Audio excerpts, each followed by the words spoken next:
Hey, what's up guys? Back with another Escape from Tarkov video, and in today's video I'm going to be going over my favorite SR-25 build to use in the game right now. So if you're looking for a well-balanced DMR, this is the video for you. Before we do get into this video, I want to remind you all that I do stream on Twitch every Monday, Friday, Saturday, Sunday, twitch.tv/stormfox23, and I'd love to see you guys come over and check out the stream when I'm live playing some Tarkov. Or if you guys have any questions, it's a great way to ask me questions while I'm streaming Tarkov. I do stream Tarkov most of the time, so if you do have questions on Tarkov, I can be I'm happy to help. Anyway, let's get back to the video. Now, this isn't a budget build or anything like that, but it is a balanced build when it comes to ergonomics and recoil. And when I build a gun, I always try to have low recoil while also maintaining decent ergo. So let's get into what parts you're going to need for this build. Alright, we're going to build an SR-25 from scratch. So first, we're going to need to start with the SI Advanced Buffer Tube right here. And this has a +2 ergonomics and -4% recoil. Then we're going to go to the MOE stock. We're going to go to the stock and we're going to choose the MOE stock, whichever one you would like. Just the MOE stock, which has +8 ergonomics and -30% recoil. And with this stock, we're going to use the Magpul rubber butt pad, which has +2 ergonomics and -3% recoil. Now we're going to move on to the pistol grip, and you're going to want to use the Narrow Arms pistol grip, which has +15 ergonomics. Narrow, don't know which way you say that. And before you install a foregrip, we're going to go ahead and choose the Lancer M-Lock handguard, which has +10 ergonomics and -1% recoil. Then we're going to install a foregrip, but first you need the Magpul M-Lock 4.1-inch guide. And with this, we're going to install a Fortis Shift tactical grip, which has +9 ergonomics and -2% recoil. Next, this SR-25 build also has the standard 16-inch barrel, which has -5% recoil and -12 ergonomics. And the gas block will just be the standard KAC low profile gas block, which gives you -2% recoil. Next, you want to buy the SIG taper lock muzzle adapter, which then allows you to attach the SIG 2-port muzzle brake, which gives you +0.5 muzzle velocity and -11% recoil. And on top of this, you want to attach the SRD QD sound suppressor, which gives you -16% recoil, -17 ergonomics, +1 muzzle velocity, and +2% accuracy. Now, when it comes to the optics, you can choose whatever you like the most, but what I use is the 30mm pepper ring mount, which has -1 ergonomics. And on top of the pepper mount, I like to run the PK06 reflex sights for any of those close range encounters that I may have in raid. I also run the KAC ambidextrous charging handle, which gives you +1 ergo.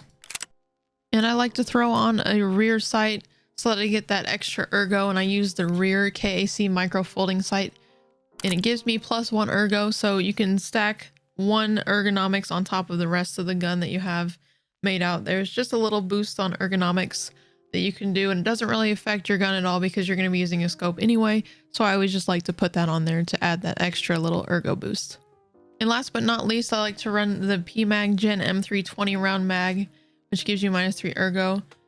It does take your ergo down a little bit, but it is the best 20 round mag. I would definitely prefer using a 20 round mag over the 10 round mag in any situation, to be honest. So you can do that with how you want though. If you want to use a 10 rounder, you can. But I choose the 20 rounder. But that is my SR-25 in all its glory. I honestly love this thing. I've been loving the Voodoo Scope. The Voodoo Scope has helped me so much in this game. And I love the fact that it's a 1 and a 6 times. And when you're aiming down with the 6 times, it doesn't hinder your sensitivity. Other scopes I can't stand using because the sensitivity is slowed way down when you're using the higher magnification.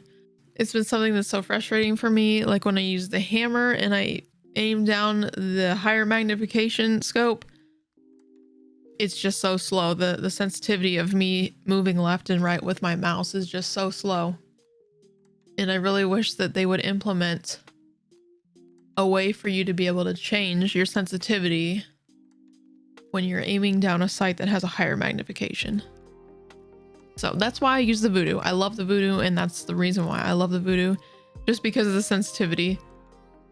It stays this, it's a fast sensitivity on a high range or a higher magnification, and it's just awesome. I love the scope so much, and I see why people use it. I did not mean to hit my mic there. Sorry about that.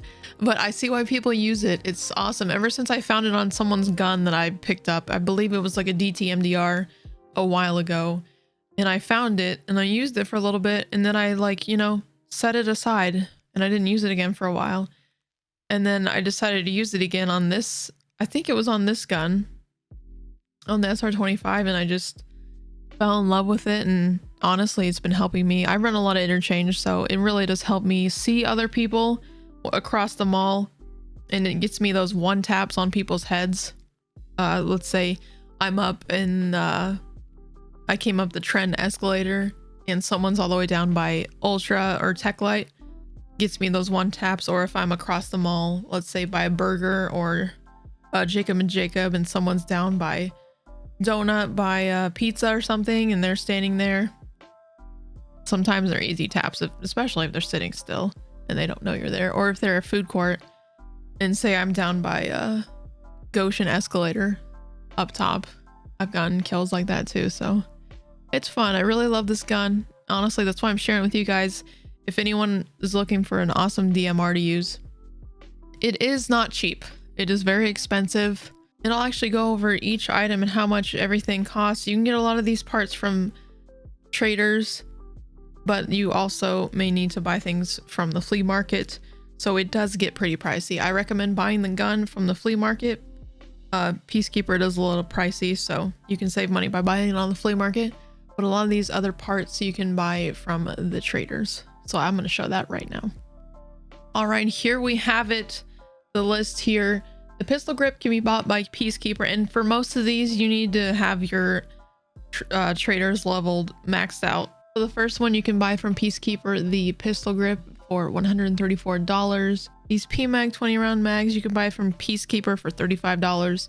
Mechanic sells the SI Advanced Receiver Buffer Tube for 11,693 rubles. Then you can buy the KAC ambidextrous charging handle from Peacekeeper for $11. Skier sells the MOE carbine stock for $78. The butt stock for that stock is sold by Peacekeeper for $47. Jaeger sells the 30mm pepper ring mount for 10,068 rubles. Peacekeeper sells the Lancer M-Lock handguard for $205.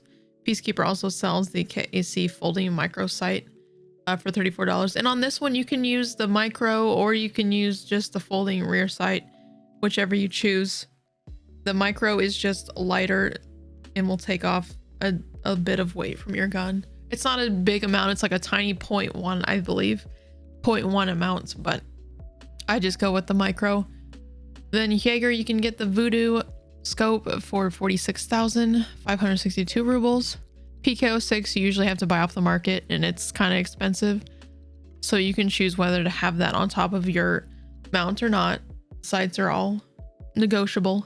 Then you have the muzzle adapter. The skier sells for 4,865 rubles. The gas block is sold by Peacekeeper for $49. Then you have the muzzle brake that goes along with this muzzle adapter. Peacekeeper sells that for $56. The silencer itself, I believe you'll have to find on the market too. It's going for $40,000 or 40,000 rubles right now.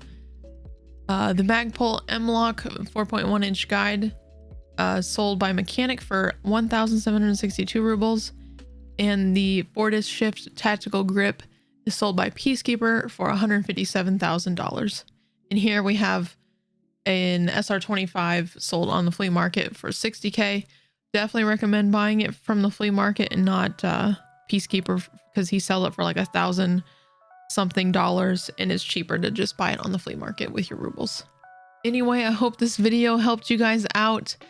If it did, please let me know in the comments below. If you used the gun or made your own variant, share with me what that is, how you did with it, what you like about it, the things I could change about my own gun.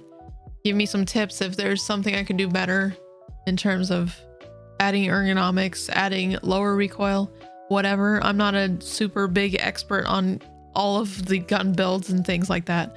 I just made this myself. I took parts from other guns I found and then put things together so I could get a balance of ergonomics and low recoil.